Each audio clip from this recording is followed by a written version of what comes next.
Since July 8, Israel has been engaged in a brutal offensive against Gaza, dubbed Operation Protective Edge. But the country's bombing campaign and subsequent invasion of Gaza has reached a tipping point.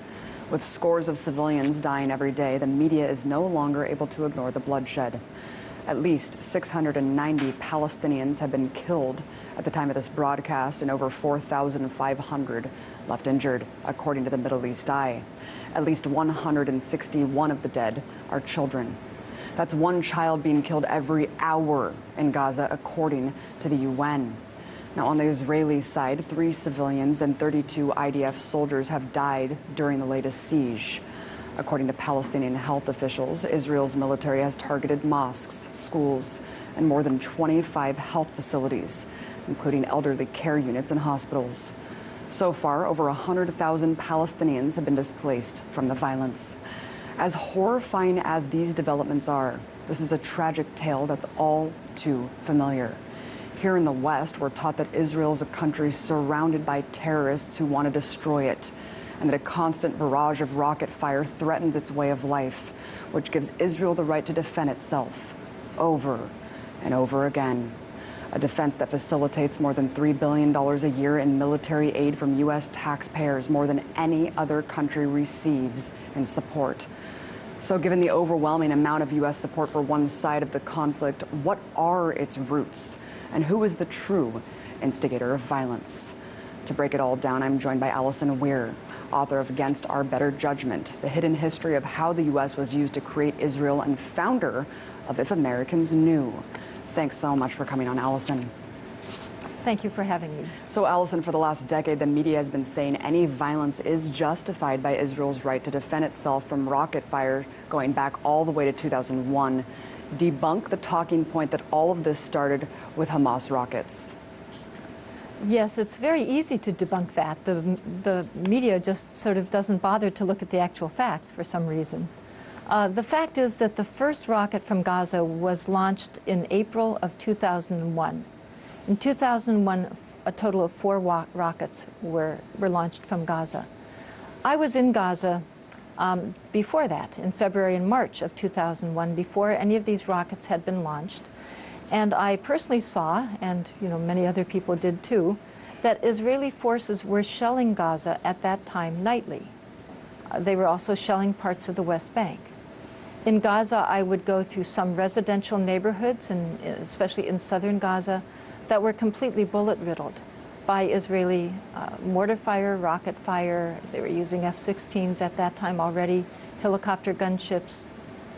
I saw large residential homes full of families that were in ruins in February and March of 2001.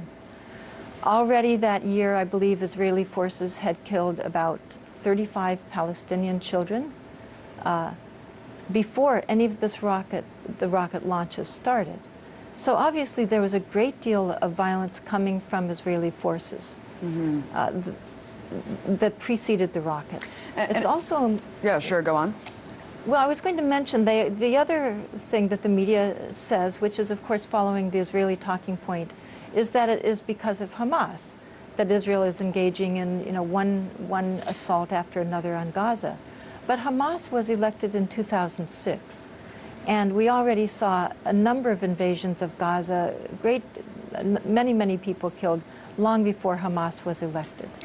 According to your organization, Allison, Israel currently has 262 Jewish-only settlements built on confiscated Palestinian land and have demolished over 28,000 Palestinian homes. Let's take a look at that famous map showing Palestinian land loss since 1946 through the year 2000. I don't know if we have that map showing those 4 subsequent states. Under what legal pretense is this being justified? Well, it's really not legal. This is against Geneva Conventions. You cannot acquire land through conquest, but Israel continues to do this. It's important for Americans to realize that Israel has never declared its borders. We are consistently told it's the only democracy in the Middle East, And yet it has not declared its borders because it has from the beginning had a plan to expand those borders, and it has done so. And in addition, it's never written a constitution. There isn't a constitution, so it can change its basic laws whenever it wishes to, and it does that. And Israel says that they pulled out their troops from Gaza years ago. But Allison, as someone who's been there extensively, who's studied the area very extensively, talk about how the population is still being controlled in the occupied territories, how the border is still regulated in a way that blocks essential staples from reaching the people. Yes, Gaza is basically, many people call it quite accurately, a large open-air prison.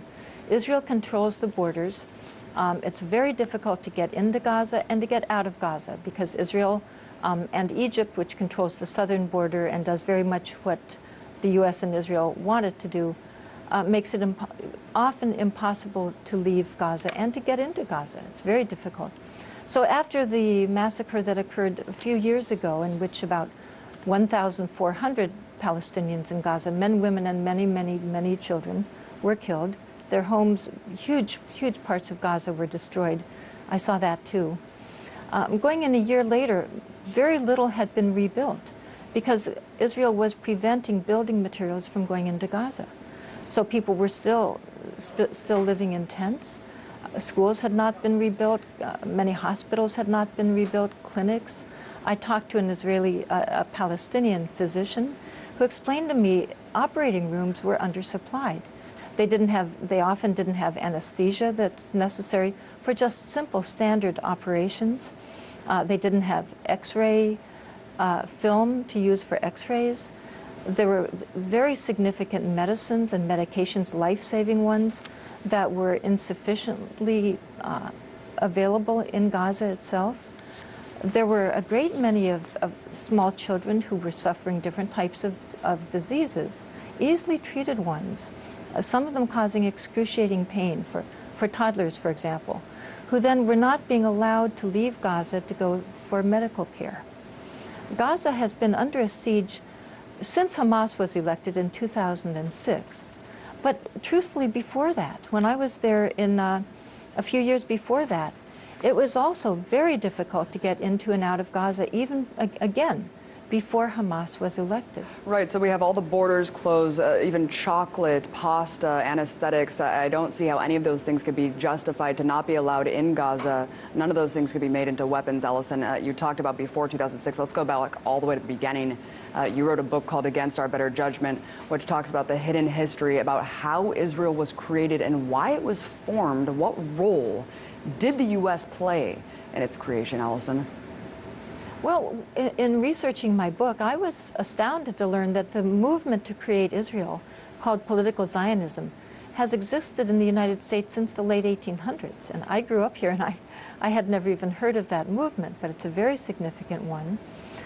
U.S. officials in the State Department and the Pentagon and our intelligence agencies were actually opposed to supporting Zionism.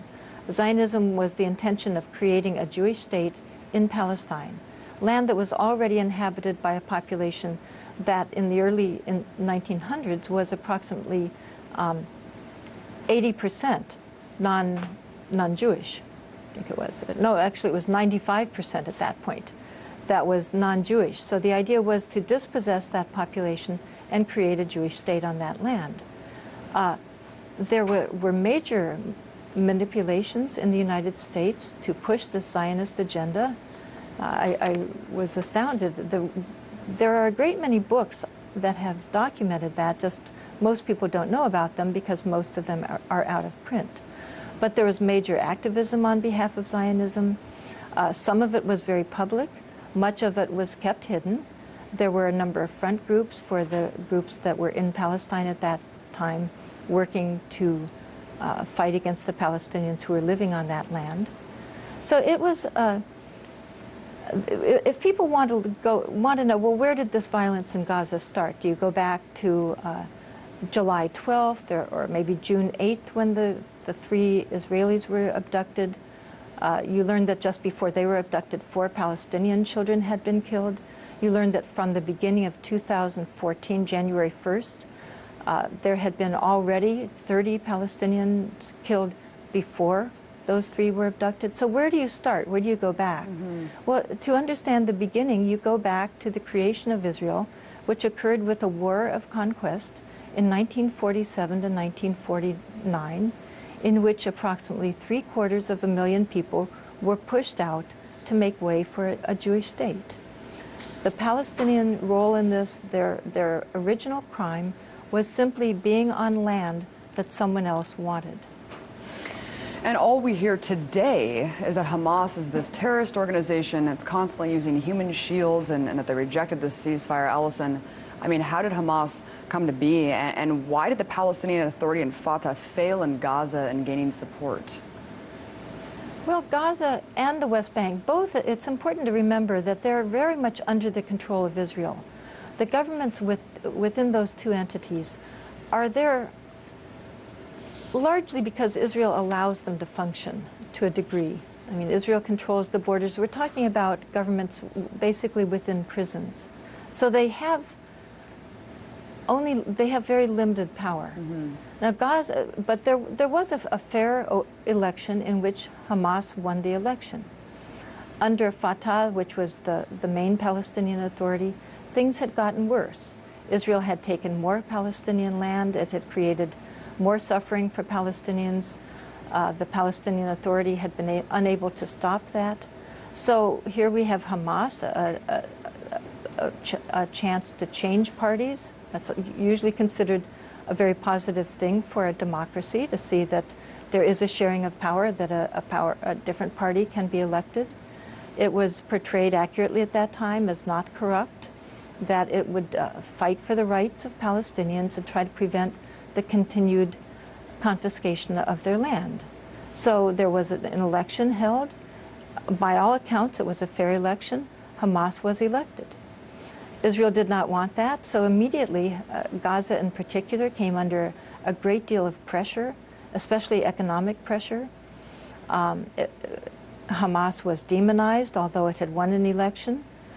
There are resistance forces in the Palestinian territories that are armed, but Hamas was also a political party. It had done a great deal of, it had organized clinics, schools, etc. Which, of course, then makes all of those fair game, I guess, for bombing targets. We have about 20 seconds left, Allison. Obviously, a two-state solution, it doesn't look like it's on the table. What can people do to help stop this violence, Allison? We have about 15 seconds. Israel's power comes from the United States. It's our over $8 million per day. Really now it's moving up to about $10 million per day coming from the United States and the diplomatic shielding. Once more Americans start letting their elected officials know that we do not want our money used this way, that we do want peace in the Middle East, Absolutely. And that funding Israel prevents it. Thank you. That's the only thing I think. Thank you so much. We do need to stand up and demand that to be end. Allison Weir, author, founder of If Americans Knew. Appreciate it. Thank you. Thanks so much for watching. Be sure to follow me on Twitter at Abby Martin. Join me again tomorrow when I break the set all over again.